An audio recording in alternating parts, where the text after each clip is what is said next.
تفرجنا حنا فيهم البارح، كان اللعب نقي مزيون، لكن اليوم المقابله ديال اليوم كانت فيها شويه ديال التشنجات. واش كانت مفتعله ولا كانت غير عفويه؟ حيت كاين بعض المرات كيكون ديك التشنجات كتكون بعض المرات مقصوده باش ينرفز الخصم ديالو باش ينتصر عليه. واش كان داكشي مقصود ولا Yesterday's match was clean and there was no aggressivity, but today was the opposite. And he asked if this aggressivity of this game was on purpose from the other team or from your team or not, or just happened. So I think yesterday our opponent was much stronger than we were, and today, yesterday we already saw the match of USA versus the Spanish team, and we already thought that we would have a better chance today. That's why we wanted to play more aggressive. We wanted to press a little bit more, and wanted to have higher possession of the ball. And okay, that's. نفس السؤال عاوتاني وجهه. Same question يعني تترجم مع تدخل عنده. لا حيت هو نفس السؤال اللي بقى اللي حيت ما نقدرش نحفظ الهضره. قال بلي البارح الفرقه اللي لعبوا ضد اتحاد السلطات كانوا قوي عليهم بزاف، ما قدوش يسيروا معاهم الماتش. قبل ما يلعبوا هما كانوا قبل منهم يلعبوا امريكا ضد اسبانيا، كانوا شافوا بلي عندهم واحد الفرصه باش يربحوا امريكا، عليها بغاو يستغلوا الفرصه وعليها استخدموا القوه اكثر من اللي استخدموا البارح باش يربحوا، ولكن ما كانش فيها شي عنف، ما كانش قاصدين شي عنف ولا ينوضوا الصدام بين مع الفرق الاخر. الجو اللي دارت فيه المقابله كان جو حار، واش مولفين هما بهذه الحاله ديال الطقس يعني حاره ولا؟ They said that the weather today was hot. They said that if you are used to play in the hot weather or not. No, we're not used to play. انتم عندكم مغلبه ما عندوش مصر. اذا كانوا هنايا لاعبين تحت الضغط. لا بالنسبه للمجيء ديالكم للمغرب والمشاركه في هذا الدوري الدولي، واش كان لي اول مره؟ واش فايتكم شاركتوا في شي دوري دولي في دوريات دوليا؟ كيفاش جاتكم الاقامه؟ كيقولوا على الاقامه الطويله؟ كيفاش جاتكم تما والاستقبال اللي شافوه هنايا والجمهور ديال القصر الكبير؟ said that how was the participation in this tournament, and if you already participate in another world championship, another world tournament, and how was the stay in the hotel in Asila, and how was the sports and the stadium? Yeah, we already. So it's like. And he said if this is your first time in Morocco. Yeah, it's our first time in Morocco, but we already visited lots of other countries. Like 2 years ago, we have been at a tournament in Spain, the European Students Tournament, and later this year we will be in Poland. So we want to improve ourselves by taking part at international tournaments across. In Germany, there are not as strong teams as in other countries, because in Germany, futsal is not as developed as in other countries in Europe or South Africa. قال بلي هذه أول مرة عندهم في المغرب، ولكن ديجا شاركوا في واحد المسابقة عالمية في عامين في إسبانيا، وعندهم هذه واحد المسابقة أخرى شاركوا فيها في بولندا، بولندا، وبلي هما كيحاولوا بلي يشاركوا في هذه المسابقات باش يحسنوا منهم، حيت هما عندهم فوتسال في المانيا ما عندهاش واحد القيمه كبيره، ما كيهتموش بها بزاف، ماشي بحال دول اخرى بحال البرازيل والارجنتين واسبانيا. بالنسبه للجمهور اللي قلنا الجمهور ديال القصر for the supporters exactly was watching the game. Yeah, it was a really great atmosphere here. We really like to play here, and we hope that tomorrow there will be as many people here as today watching our game. قال بلي الجو ديال بالنسبه للصفه العامه ديال الجمهور ديال كلشي بلي كان مزيان، وعجبهم الحال بلي يلعبوا قدام الجمهور، وكيتمنوا بلي غادي يكون الجمهور احسن من اللي كان اليوم. اليوم كان هادئ ديال الجمهور. واحد السؤال اخر ربما اللي بالنسبه لي انا لو عرض عليهم لا حتى هو يقول لنا الراي ديالو في الجمهور حتى هو، لان الجمهور ديال البارح كان شويه I said the last question. Regardez un peu pour la fin. I said this is the last question. الراي ديالو في الجمهور ديال البارح واليوم. I said the same question. واش مولفين هما بعض الجمهور؟ about واش عندهم حتى هما اقبال جماهيري كيكون عندهم في القاعه ديالهم ولا؟ He said that how was the supporters in the game, and if there is the supporters too, and people care about this game in Germany and come to watch the games. Yeah. First of all, compared to Germany, it's very cool to be in a stadium, like a real stadium where many supporters can watch, and because in Germany it depends on the game. Sometimes it's very crowdy and good supporters, but sometimes there are less supporters, and you think, oh, too bad, too less supporters. So it depends. So it's very great to just be in a tournament or in a soccer or a futsal hall with where many people and was celebrating the game, and it's very cool. ما كانوش يبقى يلعبوا ديما قدام الجمهور بحال اللي كان اليوم وكان البارح، وباللي هما عندهم تما بزاف حيت ما كيهتموش بالرياضه بزاف، ما عرفوش كيكونوا التيران عامرين وبعد ما كيكونوش كاع، وما كانوش باللي ديما بحال التيران تيكونوا عامرين ويهتموا بزاف بالرياضه عندهم تما في المانيا. اخر سؤال، واش كتمناو توليو ترجعوا مره اخرى الا تعرض عليكم شي لقاء ثاني؟ Last question is that if Morocco offer you another chance to play here, would you accept? Would you accept to play here again in the future in an international tournament? I think we would definitely do that because it's really a great thing. قال لك بلي طبعا غادي يقبلوا العرض. نقولوا له مرحبا بكم هنا عندنا في القصر الكبير وفي المغرب بصفه عامه. هذا القصر الكبير and in Morocco he will مرحبا بكم عندنا. السؤال ديالي كيفاش حسيتوا انتم هنايا في المغرب في مكان الاقامه اصيله وملي كتنقلوا للقصر الكبير واش عندكم شي عندكم شي معاناه ولا؟ asking about your feelings like transportation from Asila to here, South here, so you can play. As you're staying at the hotel, he's asking about your feelings, like how do you feel?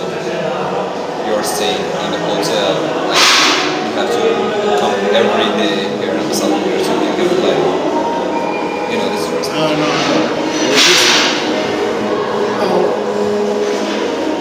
we knew that before we came here, so we agreed that. I don't see any problem with that because it was not a surprise. It was when we got the invitation. It was, look, you're staying in Azila and you're playing in Al Kabir, so it was okay. It was a condition that we accept coming in. We knew it was going to happen. قال لك بالنسبه لهذا الشرط هذا كانوا عارفينه، يعني فاش جاتهم لافيتاسيون كانوا عارفين بانهم غادي ينتقلوا من اصيله للقصر الكبير باش يلعبوا، يعني كانوا مستعدين ليه من قبل. قال لك كانوا مستعدين ليه، يعني ما عارفين شنو كاين، وقال ما عندهم حتى شي مشكل من هذه الناحيه. بالنسبه للمقابله ديال اليوم كانت شويه فيها شويه ديال التشنج، فيها شويه ديال هذا. كيفاش درتم هما؟ قبلوا على هذه النتيجه اللي خرجوا بها 3-3. About the game today, he asked me can you talk about the game for a little bit, and it was tough. And are you like satisfied with the results? We never satisfied with the tie. I always want to win. We play to win. We can't be satisfied with the tie we lost. Now we're frustrated. We had the chances. They had the chances. We missed. They scored. We had to come back from behind, make a stop on us. We lost 3 players before we came in here, and we lost another 3 here. 1 ejected, 2 got hurt. So it's just running out of players, running out of bodies. But the game was fair. The Germans play hard. We play hard. In the end, the tie was good. بالنسبه للمباراه كانت جيده، كفريق امريكي عندهم فرصه كيامنوا حتى بالفريق الالماني انه عنده فرصه، وانه فاش جاو لهنا كانوا خاسرين واحد 3 ديال اللاعبين من قبل، مما زادهم عاوتاني خسروا 2 لاعبين هنايا انهم تعرضوا للاصابات، فهذا واحد كيمثل لهم واحد التحدي بالنسبه لهم. ما بالنسبه للمباراه قال كانت عادله، وبالنسبه ل3-3 هو كما قال كفريق الماني عنده فرصه، كذلك الفريق الامريكي عنده فرصه. بعد طول العمر ان شاء الله كنتمنوا له لانه كيبان عليه شيباني، بعد طول العمر واش كيفكر مره اخرى تعرض عليه شي مشاركه هنايا دوليه في المغرب وبالضبط في القطار الكبير واش يقدر يجي، واش عنده استعداد؟ He asking about in the future if you had the chance to come back here to like another international tournament here in Morocco, will you do it? Yes. طبيعة الحال. Yeah, definitely. طبيعة الحال. We're being well treated. I feel we have been welcome from the Moroccan people. Everybody's been so nice and friendly, and definitely yes. واش فايت له جا المغرب؟ Have you been in Morocco before? No, first time. قال لك هي أول مرة عنده في المغرب، وطبعا بطبيعة الحال غادي يرجع حيث عجبوه الشعب المغربي وعجبوه الاستقبال ديال الشعب المغربي وعجبته اللطافة ديال الشعب المغربي. بالنسبة للعام الفارغ عام الفارغ كيفاش دوزتوا المقابلة ديال البارح؟ الفرق بين المقابلة ديال البارح والمقابلة ديال اليوم؟ Will you please like talk about the differences between today's game and yesterday? Well, yesterday's game was our first game, and I mean it was the Spanish team's first game too. But for us, it's a little different because we're the only team that doesn't play, year-round together all year, and this isn't our job. We don't play every day, so it was really our first game, first real game, and the level of competition is a lot different for us over there. So it was really hard to get into it. So we fell behind to the Spanish team early, and it was a lot harder to come back in.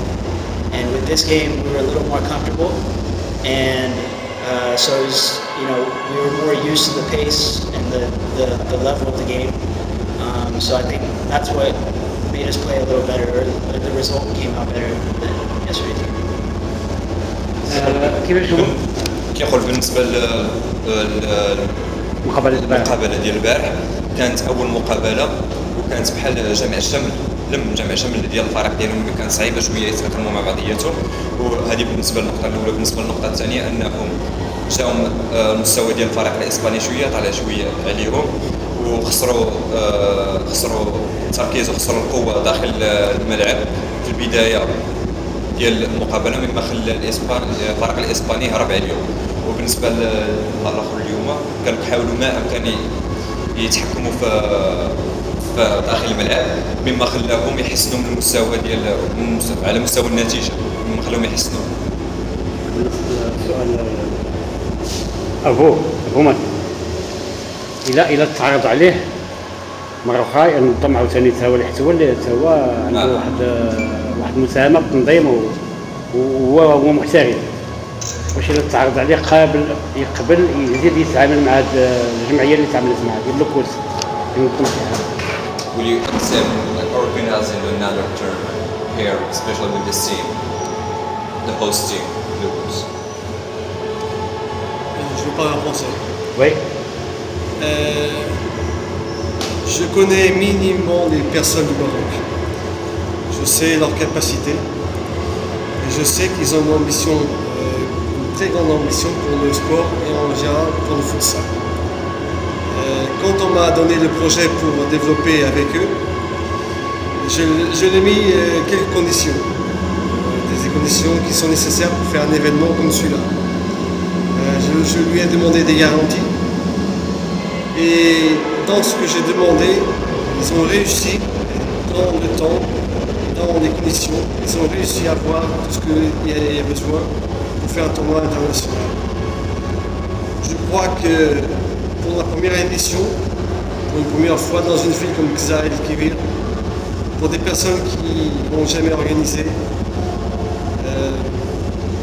tout est prêt, tout est en avance pour la deuxième édition. tout va dépendre non seulement de la volonté des personnes de Kazar, des personnes de la mairie, de la région et surtout du Maroc.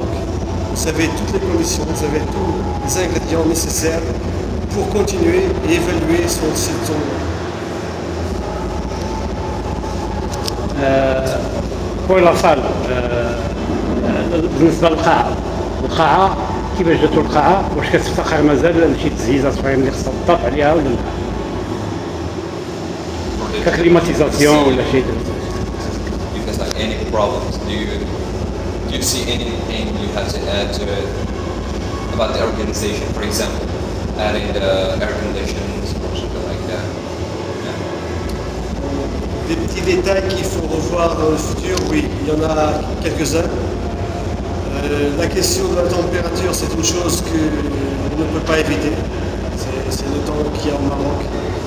Les installations ne permettent pas du moment qu'on puisse avoir de l'air conditionné, mais tout ce qui est dans son entourage, les conditions, les infrastructures, le club et Keza a tout pour faire une deuxième édition au plus haut niveau, sans doute. كيفاش جات التنظيم بصفه عامه How do you find the organization in general? Telles comme les conditions qu'on m'a disposées pour organiser le tournoi, on peut dire qu'il va falloir faire des améliorements. Il va falloir améliorer quelques détails, mais dans le gérage et jusqu'au moment, on peut dire qu'on a un tournoi très positif, même hors du pays. Les informations qui m'arrivent sont de très bonnes expectatives et on va voir jusqu'à la fin. Une question qu'il va falloir améliorer, j'ai parlé avec mes collègues de l'organisation, ça va être une converse qu'on va voir à la fin du tournoi. On va faire un petit résumé de tout ça pour qu'on puisse la prochaine année améliorer et faire moins et avoir les détails tous en ligne pour que rien ne manque aux invités, à la presse, aux spectateurs, aux équipes qui viennent de très la même salle de l'autre fois دار الثقافه دار الثقافه la même salle de l'autre fois لا بروشين الندوه الصحفيه اللي غادي يدير في الاخر واش غادي دير هنايا ولا غادي دير في دار الثقافه He's talking about like the next journalist, like I mean, what قيم it's going like to be here on the Culture House. pour les conférences de presse. Ouais. Pour les La conférences de première presse. c'était à Dar Thaqafa. Combien ça a été? À Dar Thaqafa. The first one was in the Culture House when the first ceremony. Ah ouais. On ne peut pas mélanger la cérémonie du tirage au sort avec la cérémonie avec les conférences de presse. C'est une session totalement différente. Tout qui est l'entourage du sport, de la salle de sport, sera fait à la salle de sport. Toutes les sessions qu'il y a à voir avec la ville, les invités, tout ça, ils seront faits ou à la mairie, éventuellement ou à la maison de la culture. C'est des places indiquées pour que tout le monde puisse avoir accès et se déplacer et assister et avoir la notion du bien que ces personnes de Giza veulent faire à la ville.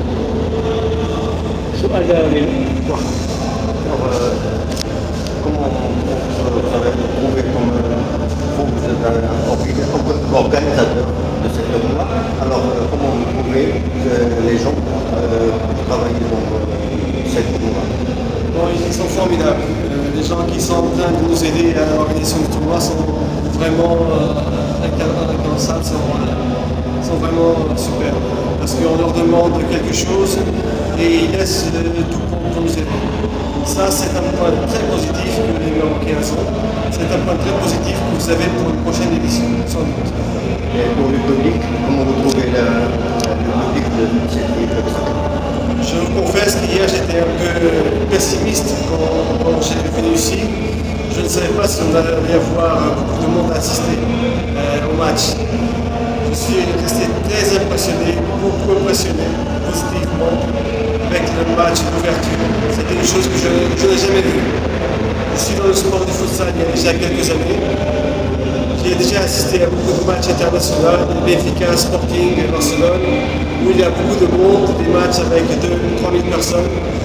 Mais avec l'ambiance qu'on a vue hier, avec la façon comme vous aimez le futsal, comme vous supportez votre équipe, la disponibilité. الاخير هما يبقاو دابا الفريق حتى الاخير غيبقاو الفريق حتى الاخير حتى الفينال كاملين مجموعين الفريق اللي مشى انتهى واش عندهم شي تنسيق مع المجلس البلدي اللي غيقدر يساريهم واش عندهم شي مانع اللي يقدروا يساريو شويه المدينه المآثر ديال المدينه They asked if you're going to stay here for the whole tournament. Watching the games? Yes. Today? Yeah, I mean, like staying in Morocco now, in Morocco. After the tournament, if you make a visit. في فيزيت وي I gotta go back to work. There's some of the people going to stay here for a week. Not the whole delegation, but some will stay here. We'll stay, the other ones have to Go back to work. We don't have to do these holidays the whole way. So whoever can afford can stay. The others have to go back to work. قال لك غادي يبقاو هنايا ومن بعد غادي يرجعوا للعمل ديالهم وواحد 5 ولا 4 ديال الاشخاص منهم غادي يبقاو غادي يدوزوا واحد السيمانه هنايا.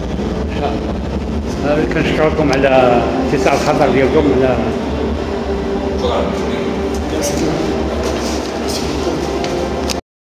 قبل ما تولي المباراة صالحة. لورتاينو ولا كابيتان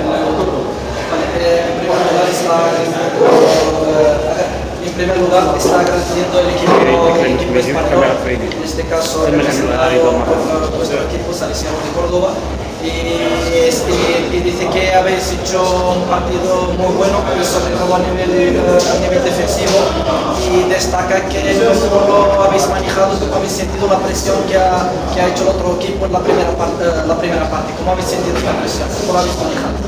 Sí, hombre, sabíamos que el rival era un rival muy duro, muy complicado, tenía un bueno 1 contra 1. Y yo pienso, tal como ha dicho la pregunta, que hemos manejado en todo momento, hemos sabido manejar el partido, hemos sabido cuando teníamos que atacar en nuestros momentos y en la segunda parte hemos hecho un trabajo defensivo todo el equipo, del que hemos sacado fruto, sacando la haciendo el segundo gol. Así que todos muy contentos por el trabajo que hemos hecho de todo el equipo y agradecer al equipo y a todo, al trato que todo el mundo nos está dando aquí en esta ciudad. كانوا عارفين ان ليكيب اللي يلعبوا ضده ايكيب قوي وعنده قوه واحد ضد واحد. ما درنا قبيله طلع لنا درت ترجمه لكل شيء باش كل شيء يسمع ونرجو من الاخوان يلا وإلا كان شويه الصواب ما درنا قبيلات درنا واحد الشيء سي سا دونك عرفكم كلشي والترجمه هو كما درنا قبيله واخا توقف عام سي با مال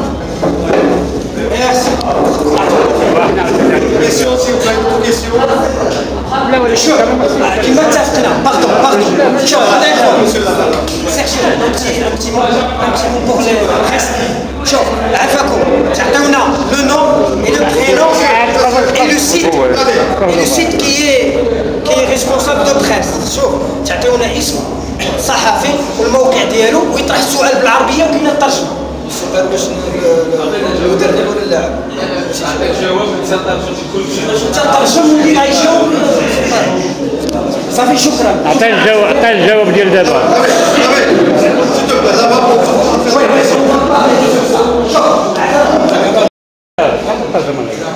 كما شي ما ترجمه كما السؤال اللي عطيتيه دابا عاد عطاك هذا وباقي ما ترجمتيلوش قال انه كان عارف فريق قرطبه كان عارف قوه الفريق سقط كانوا عارفين ان واحد ضد واحد ان فريق سقط اقوى منهم وعملوا على النظام الدفاعي كفريق واحد وانه كيشكروا جميع الجمهور اللي يشجعوا طوال المباراه.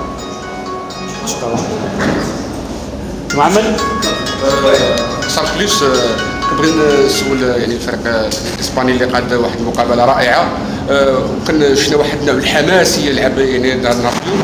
واش كانت شي استعدادات يعني مسبقه لهذا الدوري يعني في البلاد ديالهم؟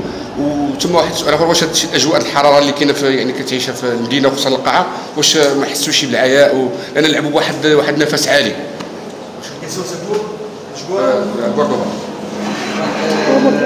El compañero manifiesta que habéis hecho un partido espectacular y sobre todo a nivel defensivo y a lo largo de todo el partido, y dice si habéis hecho preparaciones antes de este torneo para jugar contra estos equipos, y también manifiestas cómo lo habéis llevado con el tema de la temperatura de la ciudad y sobre todo dentro de la sala. Sí, en primer lugar, eso lo que he hecho, defensivamente hemos hecho un gran trabajo, un trabajo espectacular todo el equipo, de hecho, gracias a eso hemos tenido un resultado bueno.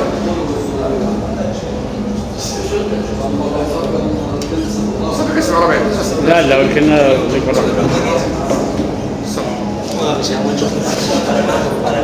Y respecto a lo de la preparación, es cierto que لكن nosotros somos de siempre, de Chivas, llevamos muchos años jugando juntos, somos un grupo de amigos que hemos tenido la suerte de juntarnos, llevamos muchos años trabajando y la verdad es que nos conocemos bastante bien el uno con el otro, y eso hace que nos entendamos. Con simple una mirada nos entendemos todos.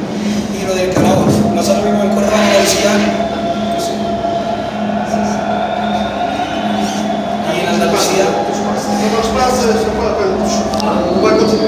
y en Andalucía y en Córdoba también la verdad que hace mucha calor durante todo el año. Tenemos eso. La verdad que aquí hace una calor bastante alta, pero a eso sí estamos acostumbrados por el calor que hace allí en Córdoba. Tenemos también mucha calor en toda la época. فيما يخص الاستعدادات قال لك انهم ما استعدوش بصفه خاصه لهذه الدوره هذه، لانهم مجموعه من الاصدقاء من الصغر ديالهم كيلعبوا مجموعين ودائما كيتفاهموا، ولذلك ما عندهم شي مشكل في الناحيه ديال الاستعدادات. وقال لك من الناحيه ديال الجو انهم في كوردوبا ما عندهم الجو عالي تقريبا بحال المدينه ديال القصر الكبير، ومتعود على درجه الحراره، ما كان عندهم حتى شي مشكل. C'est pour qui la question joueur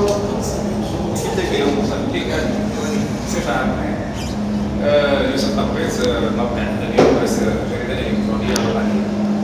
السؤال ديالي هو اليوم لعبتوا ضد فريق اللي هو بطل المغرب وحققتوا لحد الاجل ديال الانتصارات، وتوضحت لكم الرؤيه حول الفرق اللي لعبت. واش هذا الفوز هذا الثاني يمكن نقولوا انه فتح لكم الباب نحو التتويج بلقب ديال الدوره؟ شكرا. Manifiesta que eres el campeón de Marruecos, en este caso el equipo de Star, y ya lleváis teniendo dos partidos, dos victorias, digamos. Pregunta si estáis viendo campeones de este torneo. No. Para nada, todavía queda, la verdad es cierto que hemos jugado un partido muy bueno, muy intenso, pero de ahí a campeones todavía nos queda un largo camino, quedan dos partidos, pues un partido para llegar a la final. Si ganamos mañana nos metemos en la final, conseguimos meternos a la final, que es nuestro objetivo, y después ya si llegamos a la final un premio y que va, por supuesto, si lo conseguimos vamos a luchar hasta el último momento, pero campeones no, campeones todavía queda mucho para conseguirse trofeo.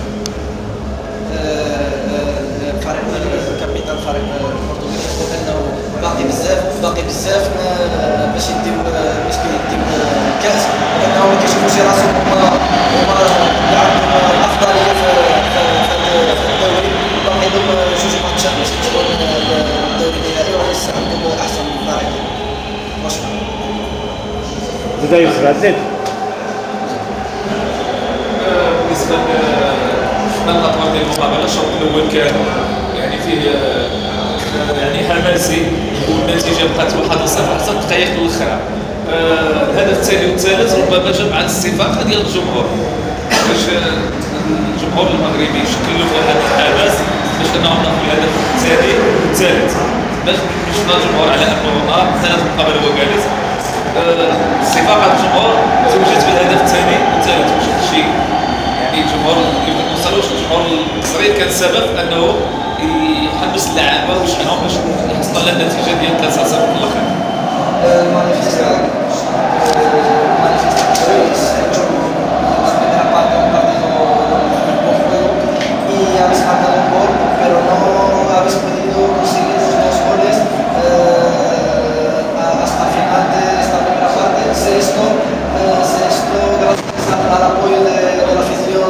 si esto tiene que ver con la afición. Bueno, en primer lugar quiero agradecer y reconocer al equipo contrario, que la verdad al ser campeón de aquí del país, pues ahí está la categoría. La segunda pregunta era bueno, la primera parte es que el nivel del rival no exigía eso, trabajar mucho en defensa. Y es verdad que el partido, creo que ha sido un buen partido de fútbol sala, que no ha tenido un claro dominador y hemos tenido la suerte que ellos no han marcado. Nosotros, al final del partido, de verdad, lo hemos conseguido, pero es que teníamos enfrente un gran rival. ¿Y esto tiene que ver con la afición? Bueno, la afición agradecer, porque la verdad que nosotros venimos, somos un club deportivo, ¿no? Vernos aquí, agradecer a la organización todo el apoyo, porque para nosotros esto es un premio. Estar aquí y vivir lo que estamos viviendo nos hace sentirnos futbolistas. Solo decir gracias.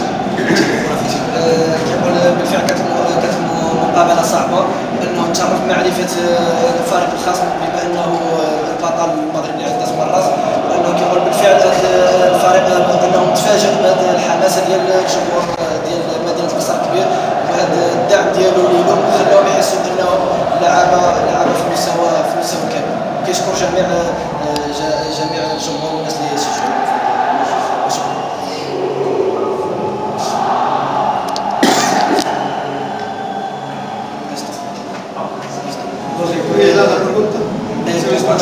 El compañero que habéis ganado 2 partidos, ¿pensáis que vais a ser los campeones de este torneo, de este trofeo, digamos? Para nada, como ha dicho mi jugador, esto es partido a partido y yo como el cuerpo técnico solo agradecer a mis jugadores la entrega y lo que dan de ellos.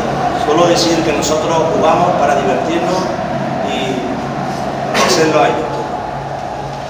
انهم كيقولوا ما كيشوفوش راسهم انهم مؤهلين للفوز بهذه الدوره هذه وانهم كيلعبوا وكيوجدوا كيحضروا مباراه بعد مباراه وكيلعبوا باش يستمتعوا بالكره ويمتعوا الجمهور ديال هذه المدينه. وي نبغي اللي جاي تقصر انفو. من العاده احنا الجمهور المغربي ومعاه الجمهور القصري دائما كيشجع اللي كيلعب مزيان، وهذا الشيء اللي وقع بالفعل، لان ملي شاف هو كان في الاول كان كيشجع الفريق ديال سطات، ولكن ملي شاف الفريق ديال سطات متراخي شافكم نتوما قويين وشجعكم. شنو الكلمه اللي تقدروا توجهوا للجمهور اللي شجعكم؟ Manifiesta que la afición marroquí y sobre todo la afición de esta ciudad siempre apoya al mejor equipo. Al principio decía que la afición apoyaba al equipo marroquí, pero a lo largo del partido cuando han visto que digamos vuestro equipo está jugando, está dando un buen espectáculo, han vuelto a ayudaros. ¿Queréis decir algo a esta afición? Exactamente.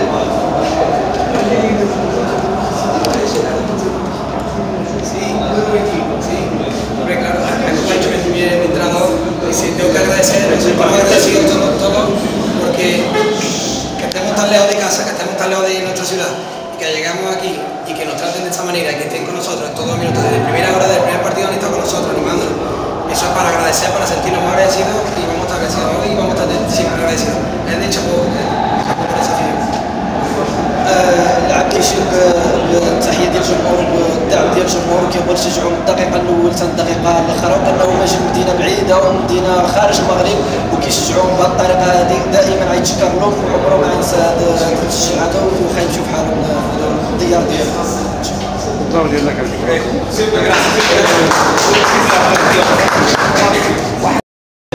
الفريق الاسباني بحكم تحكمه في الكره سمحوا داخل الملعب، ولكن من بعد مرور 3 دقائق لاحظنا بان الدفاع ديال الفريق الاسباني كان عاجز على التهديد، خصوصا انه ضيع واحد الفرص اللي كانت سهله. انتصار في المباراه لما كنرجعوا واش الحارس الاسباني البطل ام تقاعس تاع الهجوم ديال فتح السطات.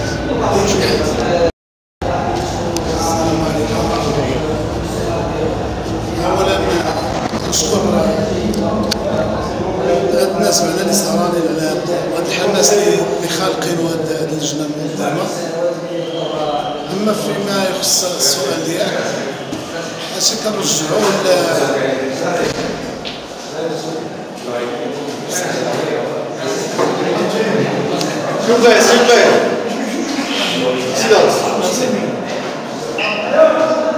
انا ما غاديش نتخباو على النتيجه بانه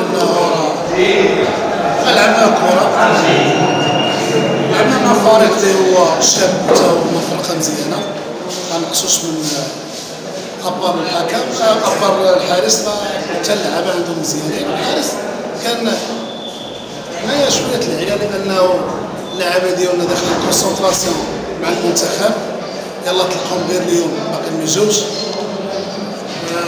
عندنا يلا 4 اللعابه ولا 5 هما اللي تنبداو بهم بزاف، اما شي اخرين باقي دراري صغار يلا 98 97 ما تقدرش تلعب بحال هاد المقابلات لانها مقابله قويه، فريق خصم قوي، والاسبانيا معروف بالفوتسال حتى هما راه جامعين المنتخب ماشي الفرقه ديالنا، اما حنا راه الفرقه ديالنا. وثانيا يلا سالينا البطوله، يعني كاين واحد العيا وكاين الدراري اللي محتين وكاينين الدراري اللي سافرونا للامارات، يعني راه الفريق ديالنا واحد 50% ما كاينش، 50 حتى 60% ما كاينش. واش ممكن تدارك هذه العثره خلال المقابلات القادمه؟ واش تدارك هذه العثره هذه خلال المقابله القادمه؟ هي كنداركو لان غدا غادي يلتحقوا بين اللعابه ديالنا ديال المنتخب وغادي يكونوا داري كومبلي، ونتمناو من الله كون كانوا اليوم غادي تكون نتيجه، غتكون فرجه اخرى، ما نحكموش على النتيجه، ولكن دوماج ما كرهناش، ما كرهناش حنايا نكونوا حنا نلعبوا في فينال في هذا، ولكن هذه هي الكره، حنا راضيين بالرياضه.